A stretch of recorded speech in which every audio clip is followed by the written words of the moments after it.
দুদিন অন্তর eyebrow pluck করতে হচ্ছে, আর ঠিক সেই চিন্তাতেই পড়তে হচ্ছে মহিলাদের।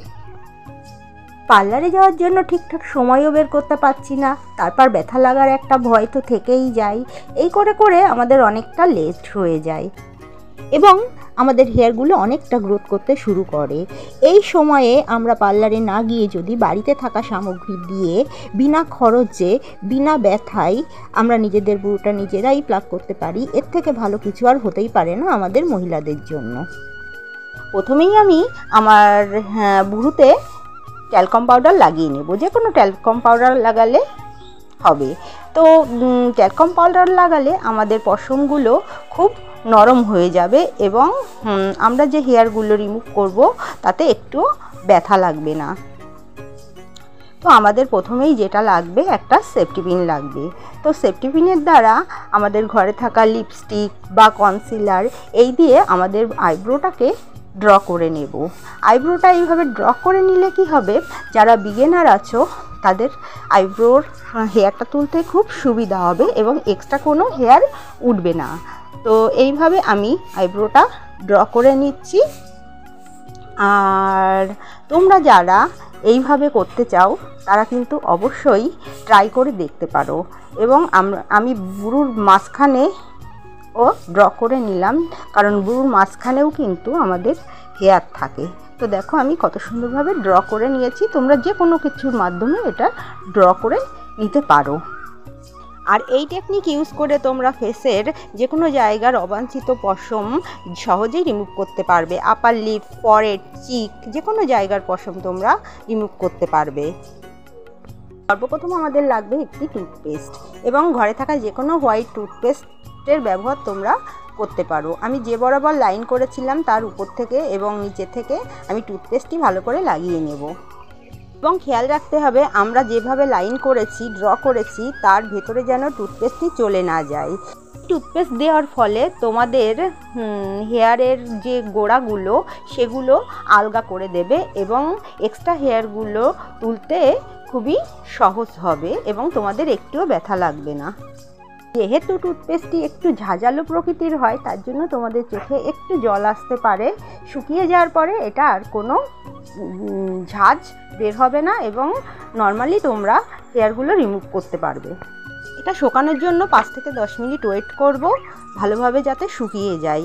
তো আমি ফিরে আসলাম 5 থেকে 7 মিনিট পর এবং আমার সর্বপ্রথম যেটা লাগবে সেটা হলো একটি সেলো টেপ। হ্যাঁ, তোমাদের কাছে থাকা যে কোনো সেলো টেপ, ব্ল্যাক টেপ এবং ডক্টরের যে টেপগুলো হয় ব্যথা পেলে আমরা ডক্টর দেয় আর কি লাগানোর জন্য, ওই টেপগুলো হলে সবথেকে ভালো হয়। আমাদের দেখতে হবে যে কোন টেপে বেশি আঠা এবং বেশি চিপকালো, তাতে আমাদের হেয়ারগুলো খুব সহজে রিমুভ হবে। তো আমি প্রসেসিংটা স্টার্ট করে দিলাম এবং আমি দেখো যেভাবে করছি তোমরাও সেভাবে করার চেষ্টা করো। টেপের উল্টো ডিরেকশনে আমার টানতে হবে যাতে হেয়ারগুলো রিমুভ হয়। এভাবে আমি পুরোটা করে নেব। তোমরা কে কোথা থেকে ভিডিওটা দেখছো অবশ্যই কমেন্ট করো। আর আমার কিন্তু খুব বেশি টেপের প্রয়োজন হবে না, কারণ এইরকম 2 থেকে 3 ফালি টেপ হলেই আমাদের যথেষ্ট হেয়ারগুলো রিমুভ করতে এবং এক একটা ফালি টেপ দিয়ে আমরা অনেকটা হেয়ার রিমুভ করতে পারবো। আমি বাড়িতে বসে যদি আমরা নিজেরাই নিজেদের হেয়ারগুলো রিমুভ করতে পারি তো পার্লারে যাওয়ার আর দরকারই পড়ে না এবং বিনা খরচে বিনা কষ্টে এই ভ্রুটা আমাদের প্লাক হয়ে যাবে। এবং পার্লারে গেলে একটা চিন্তা থাকে ব্যথা লাগার, তারপর একটা ভ্রু মোটা একটা ভ্রু সরু করে দেয়, তো সেইগুলোরও চিন্তা থাকবে না। পার্লারে গেলে তোমরা তো জানো 50 থেকে 70 টাকা নিয়ে নেয় আমাদের ভ্রু তোলার জন্য, খরচাটাও বেঁচে গেল এবং পারফেক্টভাবে আমরা বাড়িতে এভাবে ভ্রু যদি তুলতে পারি আমাদের মহিলাদের জন্য এর থেকে ভালো কিছু তো আর হতেই পারে না। কারণ আমাদের ভ্রুটা সবসময় প্লাক করে রাখতে হয়, কারণ এতে আমাদের ফেসটা খুব সুন্দর লাগে। আর যারা একবার করেছো তাদের না করতে পারলে এটা ভালোই লাগবে না। তো আমরা বাড়িতে বসে এইভাবেই যদি করতে পারি হেয়ারগুলো রিমুভ, তো এর থেকে ভালো আর কি হয় বলো।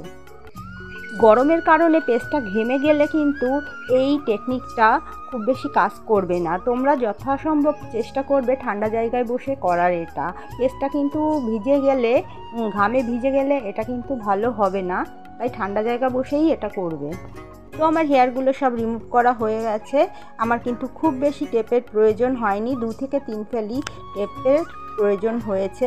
এবার আমি একটা ভিজে কাপড়ের মাধ্যমে আমি বুড়োটাকে মুছে নেব এভাবে। আর বন্ধুরা, তোমাদের আবারও বলি, তোমরা যারা পার্লারে গিয়ে 2-3 সপ্তাহ হয়ে গেছে, অল্প অল্প হেয়ার গ্রোথ হয়েছে, তারাই কিন্তু বাড়িতে বসে এটা অ্যাপ্লাই করতে পারবে। কারণ খুব বেশি হেয়ার গ্রোথ হয়ে গেলে কিন্তু তোমাদের এটা খুব বেশি কাজ করবে না। আমি আবারও বলছি, আমার কেমন হেয়ার গ্রোথ হয়েছিল তোমরা তো দেখেইছো। তো যাদের খুব সেনসিটিভ স্কিন তাদের একটু ইচিং হতে পারে, যার জন্য একটু ময়শ্চারাইজার দিয়ে তোমরা কিন্তু এটাকে ম্যাসেজ করে নেবে, তাতে অনেকটা রিলিফ পাবে। এবং চাইলে বরফেরও ইউজ করতে পারো। তোমাদের আইব্রোতে যাদের খুব বেশি হেয়ার, তারা কিন্তু ডক্টরের টেপটা ইউজ করবে, কারণ ডক্টরের টেপে কিন্তু খুব বেশি আঠা থাকে এবং তোমাদের একবারেই হয়ে যাবে একটা টেপ নিলেই। আমি যেমন ব্ল্যাক টেপের ইউজ করেছি, আমার কিন্তু ব্ল্যাক টেপের দ্বারাই হয়ে গেছে। এবং এক্সট্রা যে হেয়ারগুলো ছিল সেটা আমি কাঁচির মাধ্যমে এভাবে কেটে নেব, তাতে শেপটা অনেকটা সুন্দর লাগবে। এবার দেখো আমার বুড়োটা কেমন লাগছে, আগের থেকে অনেকটা ক্লিন লাগছে কিনা। তোমাদের সামনেই সবটা করেছি। আগে কতটা হেয়ার ছিল আমার আইব্রোতে, এখন দেখো কতটা ক্লিন লাগছে, একটাও হেয়ার নেই। তো বন্ধুরা, তোমরা যারা বাড়িতে বসে এটা করতে চাও বিনা খরচে, তারা ঝটপট এটা ট্রাই করো। ভিডিওটি কে কোথা থেকে দেখছো অবশ্যই জানিও কমেন্টের মাধ্যমে। আর চ্যানেলে নতুন হয়ে থাকে চ্যানেলটি সাবস্ক্রাইব করো। নতুন কোনো ভিডিওর সঙ্গে আবারও ফিরবো। টাটা।